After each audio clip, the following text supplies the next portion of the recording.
Hello and welcome to Murder Behind the Movie. Your favorite podcast where we talk about murder movies and the true stories behind them. So let's get started.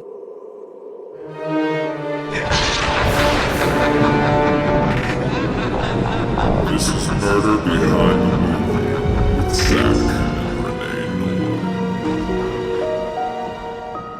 So this episode is a bonus episode because it's October and spooky season. we have a hard enough time getting episodes out, so we figured why not do extra ones this month. You know? So this episode is the Poltergeist. I don't know. I didn't expect to do this one, to be honest with you. It's not called the Poltergeist. It's just called Poltergeist. It's Poltergeist. Yeah. Do people just say Poltergeist? Yeah, it's called Poltergeist. How do you not put a the in front of it? I feel like I have to put a the in front of everything. No, you don't. Yeah. It's like the Goodfellas. Yeah. Well, like, all right, if you're going to watch Super Bowl, don't you say, like, hey, you're going to watch the Super Bowl? Okay, but that's like an event. This is a movie. Okay, it can be Do you call it... The what? You're struggling here. Yeah. Do you call it the Annabelle? Are you going to watch the Annabelle? Yeah, but that's a name. Okay. So is this. No, whose name is Poltergeist? Poltergeist is the name of a spirit. Okay, and the Super Bowl is the name of an event. Yeah, but it's still the name. The name is not Poltergeist. It is a poltergeist. It's the same ghost. No, a but ghost I'm isn't saying a ghost the name. title of the movie is Poltergeist. I know, but when I'm saying it's dumb, there's no the in it. Okay, well, it's not. It's just the name. It is. Anyway, okay, fine. So everybody, Poltergeist apparently is the movie. So today we're gonna hop in the Wayback Machine and go to 1982 because that's when this PG-rated movie came out. PG. You heard that? Yeah. PG. So like, how scary can a PG movie be? This movie is scary. for children. Pretty scary. So if you were scared, it's because you were a child when you watched it. Which apparently you were allowed to because it was only PG. Okay, so one time when my little sister broke her arm, she fell off of a pool deck and broke her arm. Oof. Me and my friend Corey were home by ourselves. Nice. And we were watching this movie in my parents' bedroom. That was the night we ate a whole ham, so that was great. But anyway. Wow. All right, good little nugget to the story there. We were watching this movie, and the light in the kitchen turned on by itself. Nobody else was home. The light turned on. But you know what? This movie is known for being cursed. So I think it's pretty spooky that the light turned on by itself. Very spooky. How do lights turn on by themselves? Electric of sorts. I don't know. You're Boogie. a non-believer? In Poltergeist, sometimes, yeah. Oh Guess we'll see. I'm a non-believer in this movie being scary.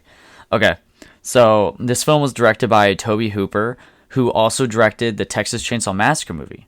Oh. So that's kind of cool, and like the first 3 of them. Wow. Writing credits for this film. Like the original ones? Or Yeah, the original ones. Writing credits for this film go to Steven Spielberg, Michael Gross, something, and Mark Victor.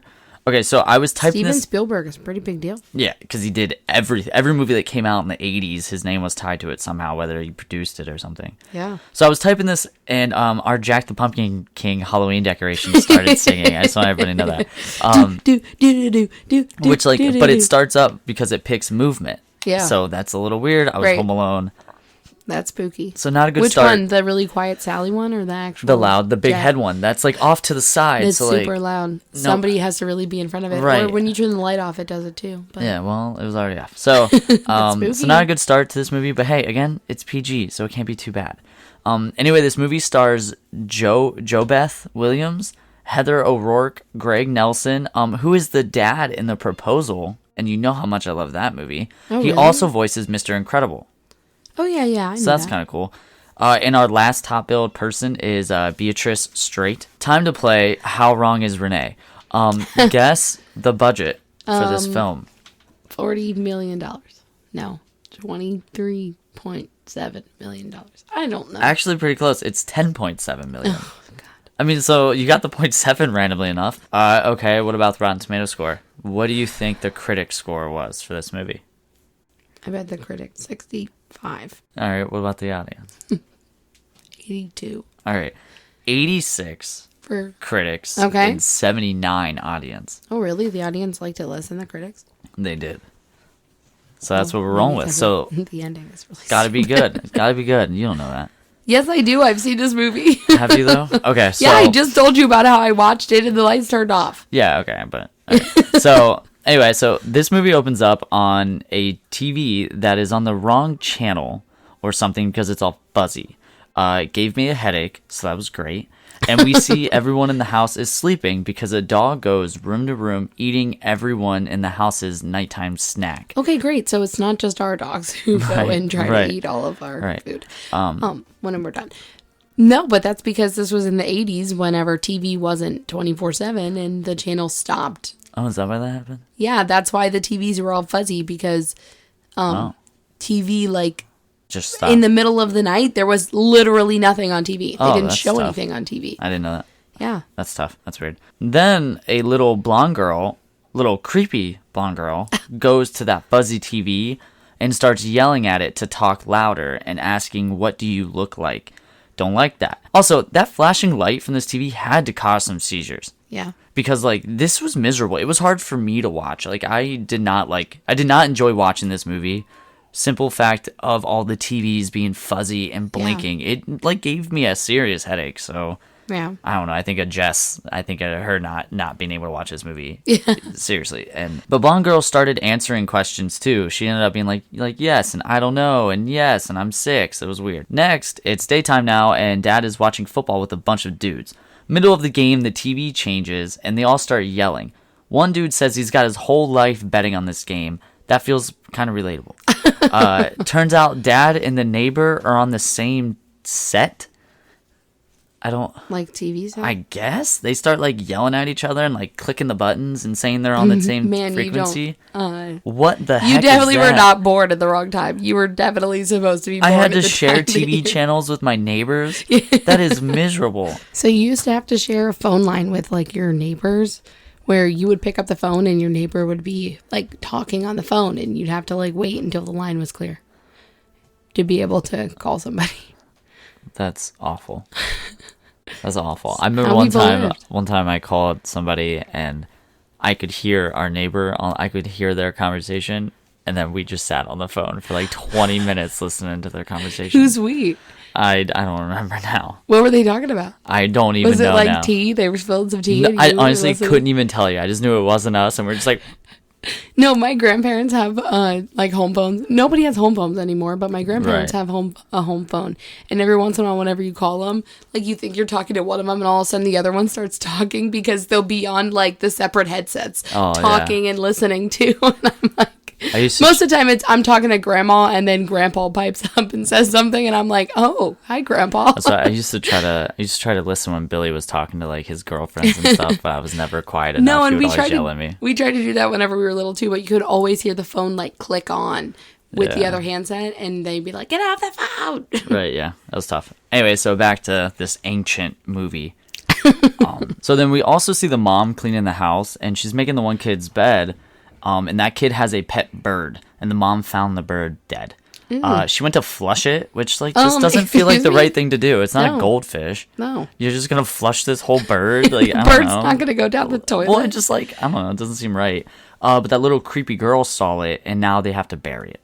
Then after burying it, the little girl said she wanted a goldfish. Okay, but here's my other question. Like, you were going to flush it down the toilet and then explain to your son, like, oh, I flushed him, sorry. Well, yeah, I don't know what her plan was. Buried in the because first she place. even muttered, like, oh, why couldn't you have died when they were at school? Yeah, like, so I don't...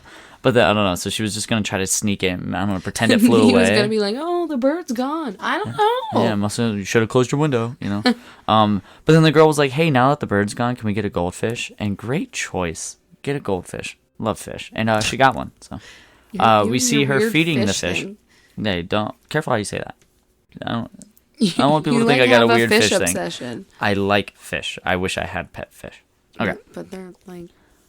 Okay. Yeah. Zach's favorite kind of pet because they don't do anything. Bingo. We see her feeding the fish before bed, and that's just nice.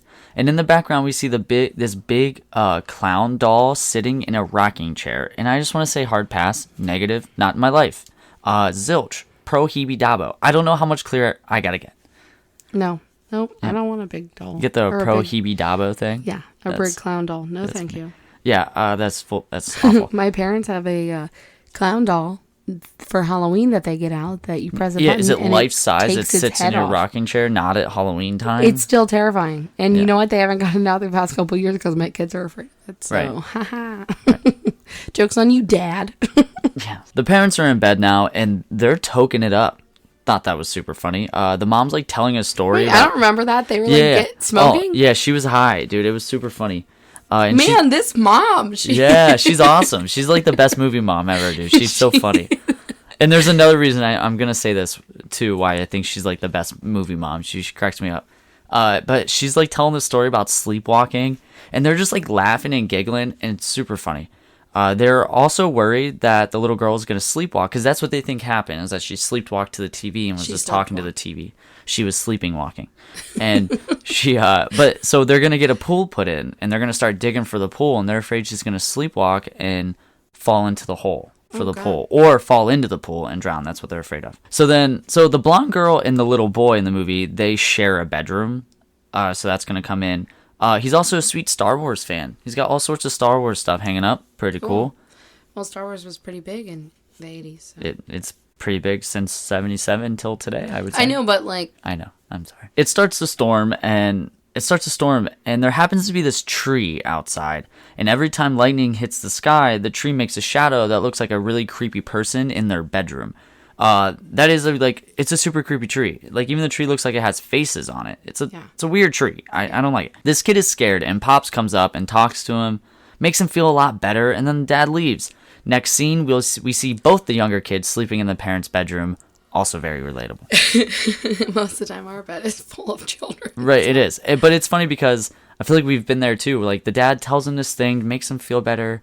He like tucks him in, he lays down, and like the dad closes the door, and like, yeah, he like felt like I did it. And then the very next scene's all four of them sleeping in bed. Pretty funny. Okay, the TV plays like the same ending of a show. I can hear like the Star Spangled Banner playing or whatever, and then that dang static hits, and of course the little girl starts walking to the TV, and then it hits me. Hey, maybe just turn your TV off. Just turn your TV off.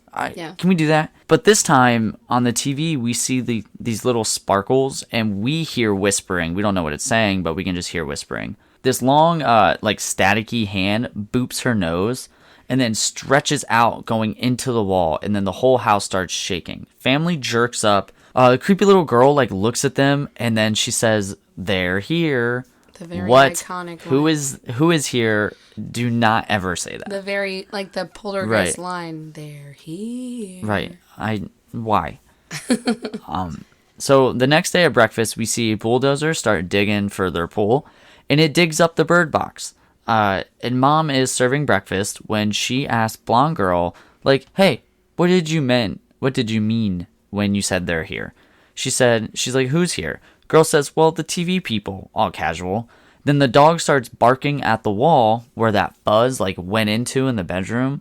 Then it brings a toy to it. So like, that's a good sign, right? The dog wants to play with them. That's solid. Usually in scary movie, dogs are like scared of the stuff.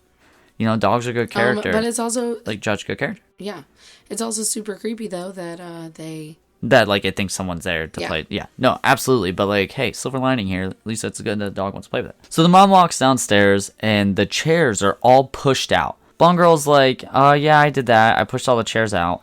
The mom turns around and grabs something, and then when she turns back around, all the chairs are like stacked onto each other and like on top of the table. So impossible for this little girl to do. She looks at the blonde girl and she whispers, "TV people." She says, "Yeah." So Dad gets home from work. Mom meets him in the driveway and is like running, and she pulls him in the house, and she's like, "Watch this, watch this." She puts a chair on a spot on the floor where she painted a circle, and the chair skids all the way across the room. He goes and he starts like looking at the chair, looking to see if there's wires or just, you know, being skeptical, obviously. She starts buckling a helmet on the little girl, and she puts her in the circle, and the little girl zoops across the floor. And it was just really funny because like that would be me. They're like laughing, and it's fun. She's like she's like talking to the husband, and then literally puts a helmet on this girl and lets her slide across the floor. No, that's hilarious. And that's also why I think she's my favorite movie mom. Oh my god, no. That's bro. She's like, "This is fun." And she even got in the circle and she zooped across the floor. It was a lot of fun. No, that's terrifying. If things are like moving from one spot of the floor with no reason, no rhyme or reason, if my child is moving from that spot without actually moving, no, I'm getting out of there. I'm not going to put a helmet on them and just make it a game. Or Buzz Killington. We could have a little bit of fun. They go to the neighbor to see if they've also been having weird stuff happen. Obviously they don't. But they're getting... And, like, this whole time, they're getting ate up by mosquitoes. Which is, like, uncharacteristic because no one else is getting ate up by mosquitoes. So it just, like, feels fishy, and it makes me think there's going to be something there. Spoiler alert, there's not. So now that I finished this movie, I'm like, why in the hell were they being ate up by mosquitoes? That's weird. Just them, because there's no other connection. You know what I mean? Weird. So I don't really understand that. Nighttime now, and it's storming again. Boy's freaking out again. Then his terrors become justified when the tree grows and breaks his window, picks him up, and then goes back out of the house. It even closed the blinds behind it. So, like, gentleman tree. Thank you. Excuse me. You know, they go chasing after him whilst doing the family, parents, mom and dads. Mom and dad. Thinking we shouldn't have spoken tonight. Something crazy's happening. Did you see that, or is it just me? Also, there's an older sister, but like she's hardly in the movie at all. Oh. So, but she also ran outside to help out. So they go chasing him. Whilst doing so, the closet door opens and the clown goes wheeling in there because now it was on like a stroller or something. Then the whole bedroom gets sucked into the closet. Even the blonde girl. Meanwhile, outside, the tree gets zooped away by a tornado, all Dorothy style. Just goes away into the sky. It feels like it escalated very quickly. It started very hot, yes. The family gets back upstairs to look for Blondie. Wait, did they save the boy? Yes, they did. Boy's good. Okay. Tree went away. Boy's good. So it's kind of win-win. Well, you didn't say they saved the boy first. You just said the tree went away. So I don't know. I mean, like, I would have said the boy went to. The family goes back upstairs to look for Blondie, and they pull everything out of the closet, but she's gone. Everyone is looking around, and the boy hears her in the TV. She's in the TV yelling for mommy, and she says she can't see her. Poor little girl is probably terrified. Oh. Yep, you can hear her, but you can't see her. It's dark. That's scary. It jumps some time, not sure how long, but they make a comment about how Daddy-O has been missing so much work lately. But we see Pops at some university talking to a paranormal people, asking for their help. They come over and take a look, and the one guy is going on about how he just filmed a Matchbox car moving 7 feet on its own. He said it took 7 hours to do so, but it was so incredible that they got it on footage. Like prior to coming to this house. Yes. They go to the bedroom, and when they open the door, the entire room is spinning and things are flying around. And the investigators about pooed themselves because they were not expecting this. Yeah. The doctor leading the investigation says this might be a poltergeist, which follows a living person usually, and hauntings don't. Usually follow someone and could last several years. Poltergeist could just stop, is what she was saying. They set up some stuff and they start calling Carol Ann. That's the blonde girl, by the way. Found out her name just now. Just now. I'm telling you, just now we found out her name. It's Carol Ann. And they're like, please talk to us, Carol Ann.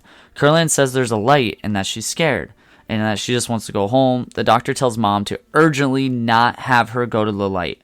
Then she starts screaming that someone is coming for her and that she needs help, and then her voice just trails off. Then things start falling from the ceiling, and then there's this gust of wind that knocks everyone on their butts. They want to go investigate the upstairs where Carol went missing, but they can't get in, and the one dude got bit. Like, it looks like a shark attack bite on his side of his stomach. Ouch. Yep. Yet again, I hear Jack the Pumpkin King playing, so that is like dick move, dude. That's scary. You gotta stop that. So I think we're gonna have to take the batteries on that. Meanwhile, you could just turn it off. Oh, you can? There's an off switch. Yeah. Did not know that. Meanwhile, it's nighttime, and the doctor lady tells mom and the boy that some people believe, oh yeah, when you die, you go to a light, and then you just hang around life. Like, you're just in this limbo life. But also, like, you don't realize you're dead, and you're just wandering around aimlessly, and that felt weird. She tells this sad story about how people believe they aren't dead, but I don't really know what she was saying. Who was it? The doctor lady? That was, the head investigator lady. Okay. The one guy gets up and gets some food, and then as he's eating it, it all turns to maggots. It reminded me of that scene. Do you remember that scene from Ghost Ship? Where the dude opens he looks up and his face is like... Yeah, but like, no, the dude like opens up the can of food and he starts eating it, but then it turns into maggots. And then you got that one girl singing and she's all beautiful, and then next thing you know, she's like all maggots and skeleton. That's what that reminded me of. Well, this came out first. Well, yeah, but so. Then his face got maggots all over it, and he starts peeling his face off. Oh my god, I remember that part. Oh, right. It was the worst. And also, it really wasn't that bad because it was like clearly a mannequin.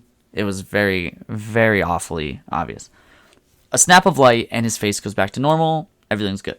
Still the middle of the night, we see this bright light appear at the top of the steps where the bad bedroom is.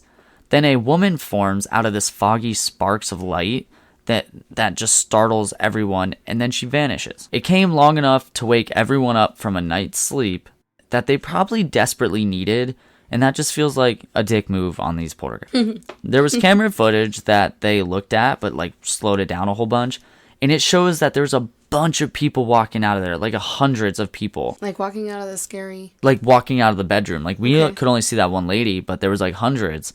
And then that goes with what the doctor lady was saying, that there's people that are just wandering, looking for light, looking to get to the next level of life, you know? Yeah. Next morning, they were looking through all the stuff that fell out of the ceiling, and they found that some of the things were over 100 years old, and none of it belonged to the this family.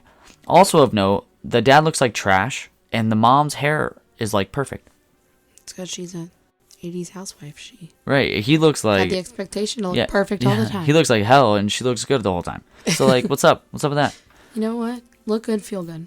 Ain't that the truth? So the dad works as a real estate agent, and he works for this company that is building all these allotments, which are the ones he lives in, and they keep expanding and expanding. He lived in what they call phase 1, and since he's missed so much work, his boss came by to talk to him because his boss is nervous that he's going to quit. So he takes him for a drive, and they end up on top of this hill that's like real close by, and the hill overlooks all of the property and the buildings that they've been building, and it's got this great view of the sunset or whatever. And he's like, man, get a load of this view. And he's like, this is the area that we want to start phase 5, and we want you to have the house that sits right here. He says that you are responsible for 42% of all the home sales in their entire allotment. Bro, that's a lot of money. Yeah. That's a lot of money. Also, why did we skip to phase 5? Well, they're not. They've done phase 2 and 3, and I think they're working on 4 and 5 now. But like he just started, like he lives in phase 1. Oh, okay. You know what I mean? That's just where they put his house. Okay. Because he obviously moved in right when they started everything. Right. So, but this is where they're going to start phase 5, and they want him to have like the best view in the whole place, because which most companies don't do, but they're like, hey, you're an asset. You're clearly, he's responsible for almost half of the sales of these houses. And they're like, hey, we want to give you something to keep you around. Yeah. So Pop says like, man, that's generous. That's awesome. He goes, but there's a cemetery in the back here, and my wife wants a pool, so there's no room for a pool. Boss says like, oh, hey, we've already took care of that. We have a contract to relocate the cemetery. It's only going to be 5 minutes out. No big deal. He says that they've already done that. In fact, all of phase 1 and 2 was a cemetery before now. And I do think we found the problem. Yeah, right. Bingo. And then that's whenever the dad's like, wait a minute. That's it. He's like, and that's when he starts freaking out. He's like, you did this? You built on top of a cemetery? And he like starts yelling at him. And I thought it was like an ancient Indian burial ground. It's not. And that's what the boss even says. He's like, hey, it's not like it's an ancient tribal ground. It's just a cemetery, and we relocated it. So what's the problem? Yeah, he even said that. Up next, Mom, Pops, and the doctor are showing the house to this little woman, this older little woman, high-pitched woman. I guess this woman is a clairvoyant, but Dad isn't buying it, which is funny because his house is, like, spinning. So, like, what? So what? You don't buy that she's clairvoyant, but you see that your house is literally, like, doing jumping jacks? You're not ready for, like, I'm sorry, if there's anyone in the world who would have the most open mind ever, it would be somebody living in a house that is literally spinning, and your child went missing in a closet. Yeah. So, like, how are you not open-minded to this? And I thought that was kind of funny. This lady says that there's souls here that aren't at rest, but they don't know that they've passed, like they've died. that they're attracted to Carol Ann because she illuminates life, and Carol Ann must help them cross over. She seemed like it wasn't bad until she said that there was this one presence that is a great evil, that he's been using her to keep all the other souls trapped there. The lady tells the mom to start talking to Carol Ann, but she won't answer. The lady says that there are many arms restraining her, and that Carol Ann feels safe. She asks Mom who Carol feels more threatened by, her or Dad. And she says, well, Dad decides the punishment. And he's like, well, hey, that's not fair. And the lady's like, hey, Dad, yell at her. Yell at Carol, saying that if she doesn't answer us, she'll get a spanking. And so he did. He said, Carol, you better answer us right now. So she did answer. She was scared. She says that she got away from all those people and they're chasing her. Which, okay, so she's restrained, but she feels safe. So then why would she get away? And why would they be tracing her? So, like, this little weird thing. It feels weird. Yeah. They tell her to go to the light, which was a big no a second ago. But they're trying to pull all the other souls to the light, so they got to get her there, but get her to not go into the light herself. They finally get into the bedroom, and it's pitch black in there. But there's flashing bright lights coming out of the closet. The woman goes in, and she throws this tennis ball in there that are numbered like 1 and 2 and stuff. And one of the other dudes that are helping, he's downstairs and he catches them coming out of the ceiling, which would be a really sweet, like, playing catch game. That'd be cool. You just launch it into the closet and it comes out of the ceiling. That'd be dope. Of course you would think that. Right. So then they end up throwing a rope in the closet, and it also pops out of the ceiling downstairs. And then the lady has them tell Carol Ann not to go light anymore, to stop going that way. The lady says she's going to go in and she's going to get Carol Ann. The mom is like, wait, she'll never come to you. I'll go in there. And the lady's like, but, and this is funny because they're all like yelling this because it's very loud because everything's going crazy and they're yelling. And the lady's like, but you've never done this before. And then she's like, well, either have you. And she's like, yeah, you're right. You go. And it was like really funny. You're right. We could die. We don't know what this is like. Go ahead. I like actually laughed out loud at that. I thought it was really funny. I expected her to be like all cool and be like, how do you know I haven't done this before? You know what I mean? But no. So the mom goes in, and then finally, like after a minute, the dad's just had enough, and he starts pulling on the rope, trying to get her back. And then she had a rope tied to her, right? Yeah.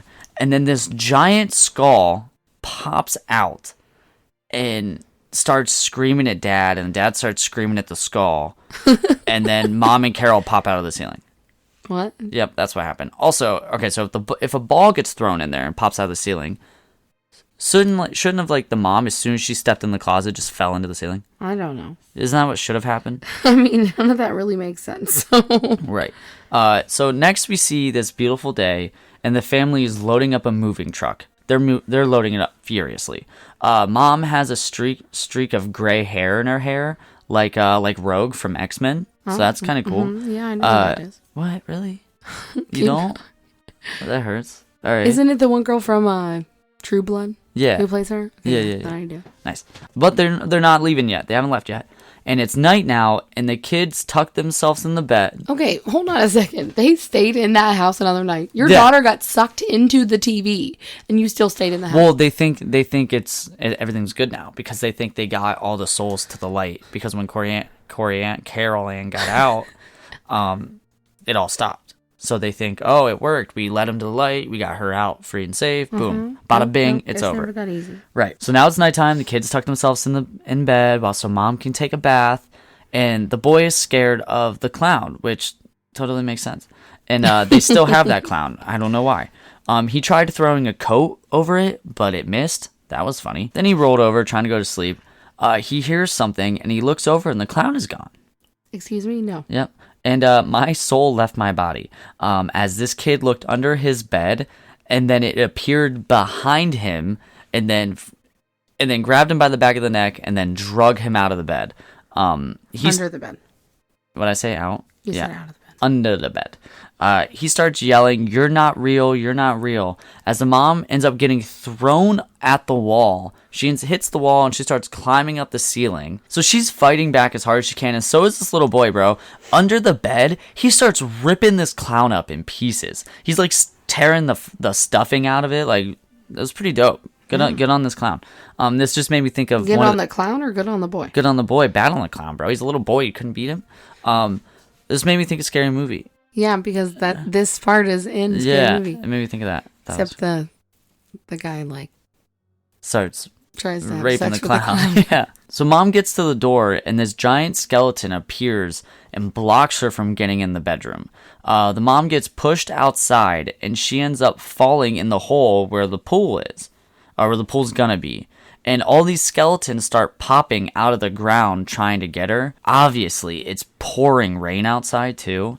And so the hole's just getting full of water. And every time she keeps trying to climb up, she keeps falling back in the hole.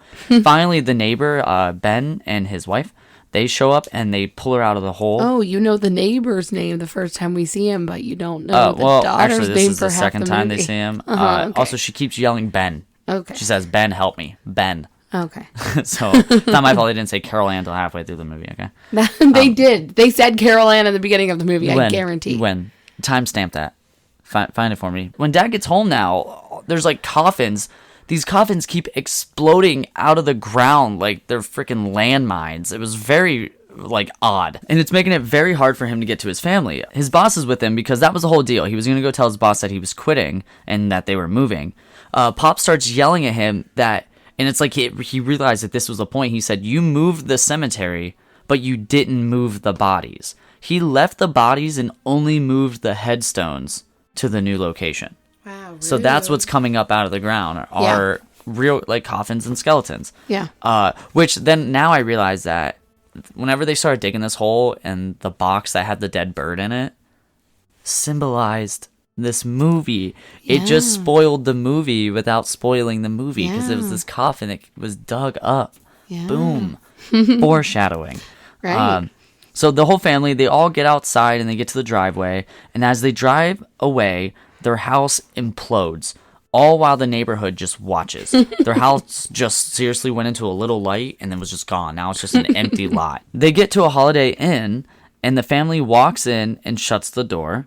Then the door opens abruptly and the dad pushes the TV outside and slams the door. Smart move. Should have done way earlier than this.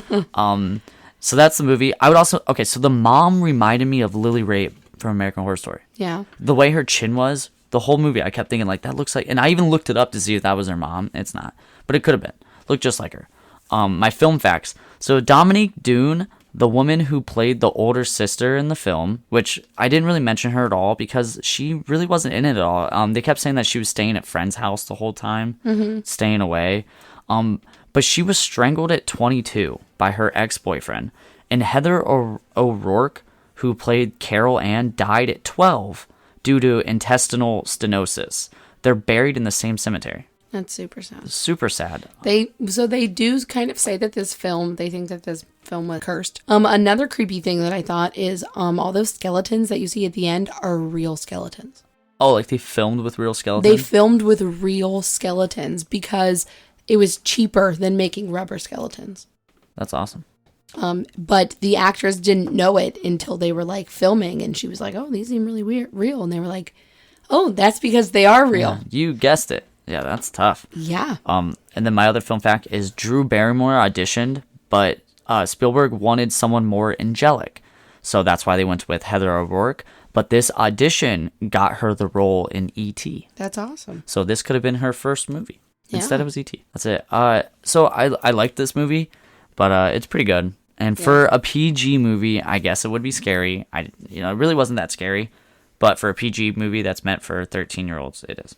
Yeah, well, I feel like it was big in our house because, we were not allowed to watch scary movies. That's fair. So we had to watch, movies like this. Right. No, yeah. PG-rated ones. All right. So let me guess. This is all true, and they have documented cases of things falling out of the ceiling that are 100 years old. Please hit me with that. Not really. What? So, at a house in Seaford, New York, which is a suburb of Long Island, in 1958, some pretty weird stuff happened, and then they used those events to kind of base this movie of the poltergeist, or of Poltergeist. Wait, what'd you just say? Wait, hold on, what? So this was the house of James Herman, his wife Lucille Herman, and their 2 kids, Lucy, who was 13, and Jimmy, who was 12. That's right. The mom and dad's name are James and Lucille. The kids' names are Lucy and Jimmy. Hey, man. You don't want to forget those kids' names. I think it's so funny that they named their kids their same names. Anyway, so one February day when the kids first arrived home from school, a bunch of bottles containing liquids in different rooms of the house suddenly began to pop their caps and move around. No one saw the bottles move or explode at first, but all of them heard the caps as they popped loose.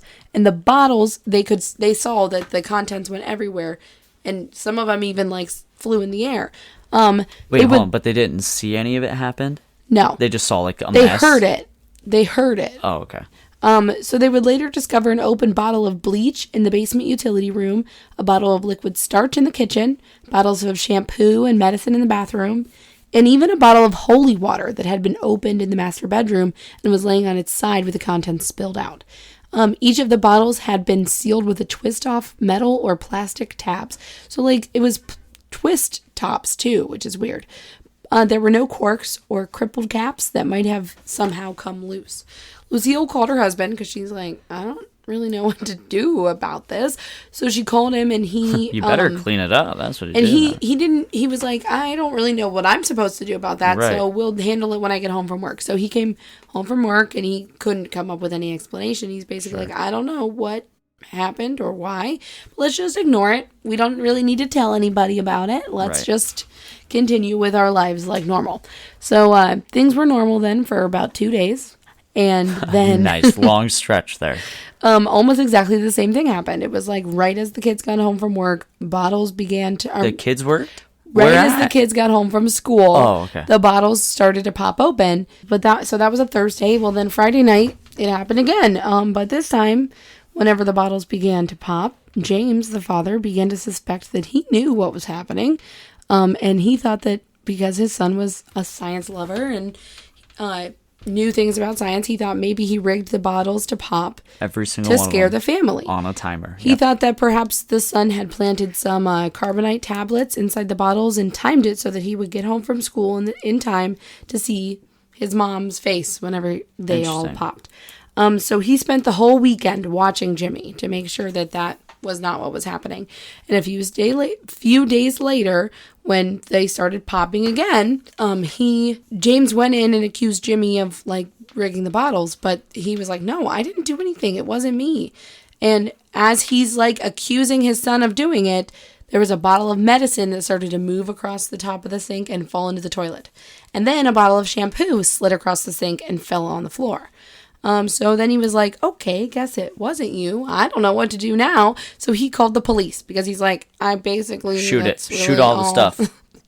Like, what do I do here? So whenever the police department heard the story, they thought he was playing a joke or that he was drinking too much. And but he still... But he believed him because of how scared James sounded on the phone. Right. And it helped that he had a good reputation within the community. So he sent somebody over to investigate.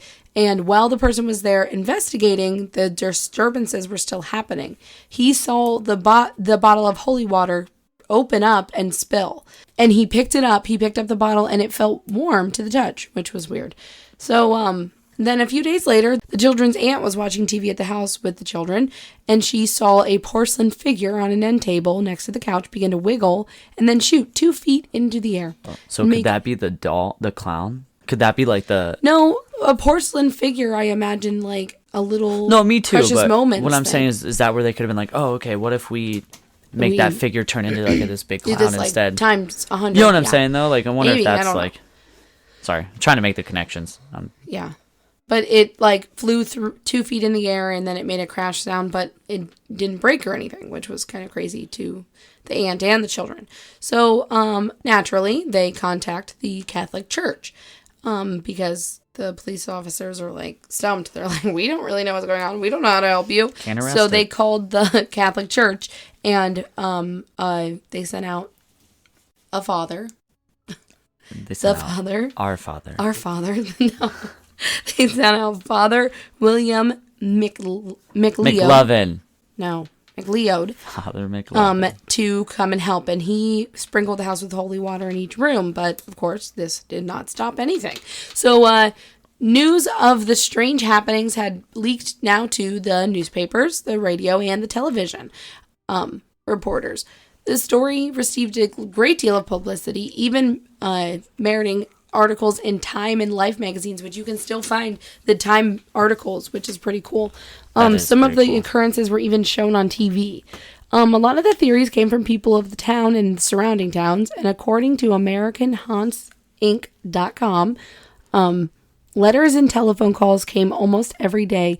Many of them proposed logical solutions, while others assured the Hermans that Martians had landed nearby, or that the problem in the house was a spirit of a long-dead Indian chief, or that the Russians were tunneling under Long Island to invade New York. Definitely the Russians. People came from all over and tried to stop the occurrences. The same article said ministers from all sorts of dubious faiths conducted rituals in the front lawn of the house. One man in a blue serge suit, who claimed to be a holy man from Center Mauritius, which is a nearby town on Long Island, so sorry if I'm saying that wrong, knelt in the yard and prayed for 10 minutes. Then he stood and announced, "Everything is all right, you have been forgiven." Oh, nice. But it was not.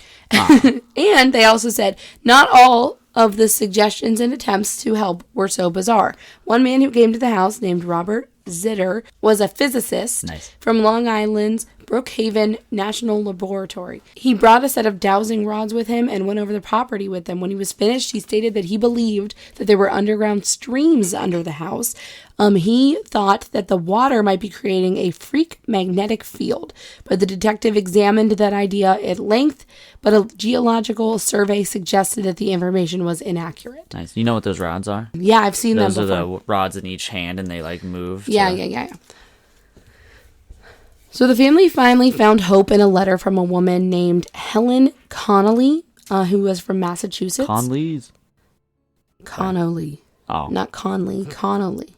Close enough. She was from Massachusetts. Can you say that word? Fuck off, Renee.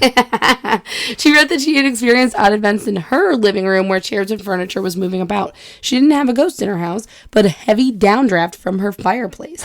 She put a rotary metal turbine on it, and those tables and chairs stopped moving. So, obviously, James was like, well, it has to be that. And he installed one in his own chimney. But it didn't help anything. As soon as the workmen had completed the installation, a porcelain figure launched itself from a table and smashed against the desk. The figurine had managed to travel a distance of more than 12 feet. It left a dent on the wood that was broadcast to television audiences all over the New York metropolitan area. Wow. And to which I say, you got too many figurines, dude. Yeah, for real. More things kept flying through the air, and finally the family needed a break. They went to stay with family for the night, and the detective that had been working with them stayed behind, and nothing weird happened for the rest of the night. The next day, a bookcase fell face down in Jimmy's room when no one was there. Whenever the family came back that night, Jimmy's record player lifted and moved 15 feet across the room. A small statue of the Virgin Mary flew more than 12 feet and struck a mirror frame in the master bedroom. A bookcase filled with encyclopedias was upended. A heavy glass centerpiece from the dining room table flew up and stuck a cupboard, chipping away a piece of molding before falling to the floor. The molding, that's what does it to me. They chipped the molding. A world globe shot down the hallway from Jimmy's room. There was also knocking on the walls, but they made no attempts to communicate with whatever they thought was in the house. I don't know. Talk to it. Eventually, the family and detective ran out of ideas. Around this time, a staff of scientists at the Parapsychological Laboratory at Duke University, North Carolina, had become interested in the events and were kind of looking into it. This group of researchers was led by Dr. J.B. Rhine, and they already compiled evidence that supported the idea that certain people, under the right conditions, could influence the behavior of objects without touching them. They called this psychokinesis, or PK. Dr. Rhine's assistant, Dr. J. Gaither Pratt, traveled to the house. Pratt believed that people in the house were unknowingly causing the strange occurrences. Meanwhile, other researchers came to believe that the incidents in the house were being caused by a poltergeist, or poltergeist means noisy spirit. So these prankster ghosts traditionally target religious items, which tracked because of the disturbances with the holy water and the Virgin Mary statue in the Herman house. The Hermans, so they were more leaning towards the poltergeist thing. They did not possibly believe that anybody within the house could be causing this, because they thought what these people from, like this Dr. Pratt and Dr. Ryan, were kind of speculating is that these two teenagers, because they lived in the house and they were like going through puberty, that they were the cause of all this this stuff happening. I wish puberty would have given me freaking telekinetic powers. You know what I mean? That would have been dope. So according to American HauntingsInc.com, they said, on the other hand, strong evidence remained for the idea that there was a human component behind the haunting. It had been noted by the Duke researchers that an adolescent child, usually a girl, was almost always among the members of the household being plagued by poltergeist phenomena. They believed it was possible that this young person might be capable of psychokinesis during the height of puberty.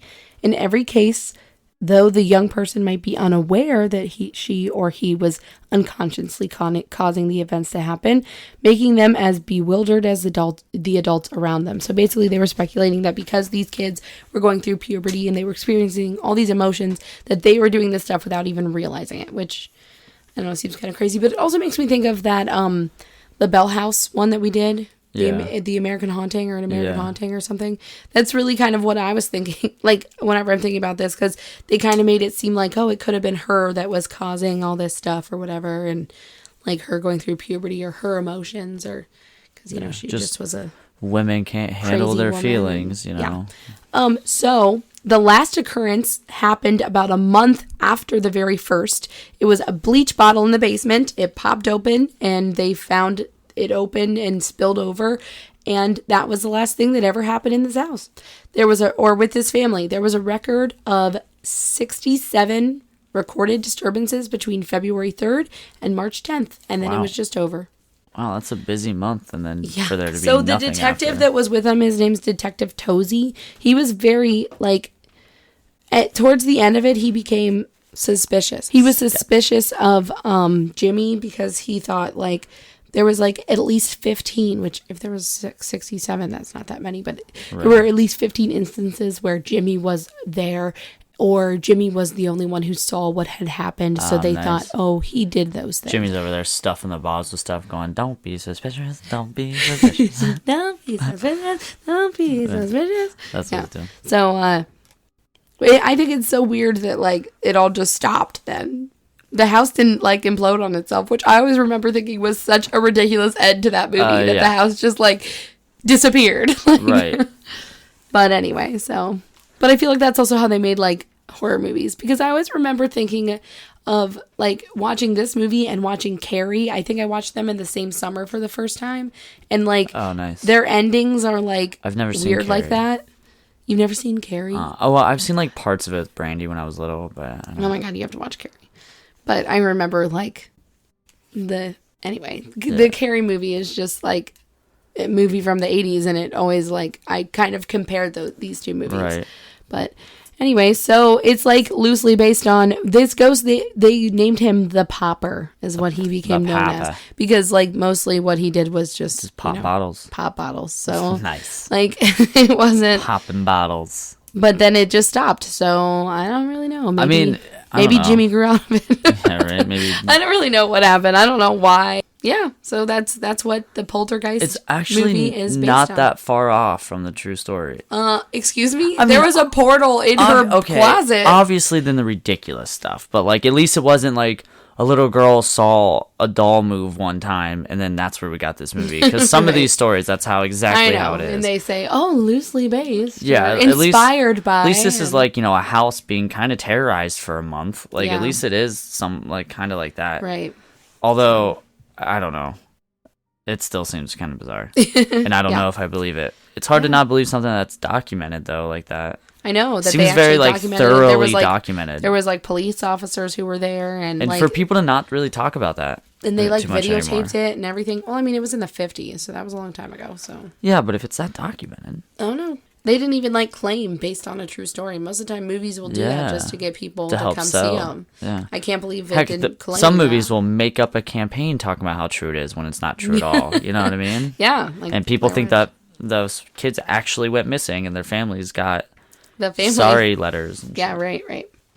But all right, well, I hope you enjoy our extra episode this month. Happy spooky season. We will see you next week with next. We're going to do The Birds. Ooh, Feed the the 1963 movie, Alfred Hitchcock. You haven't seen that? I have not seen that. Oh my gosh, it's really good. I'm sure Alfred I'll love Hitchcock this is old fantastic. movie. Is it in color? Yes. Sweet. I have a hard time think it focusing is. with black and white movies. I'm pretty sure it's in color. All right. See you folks We'll next see you guys week. later. Bye.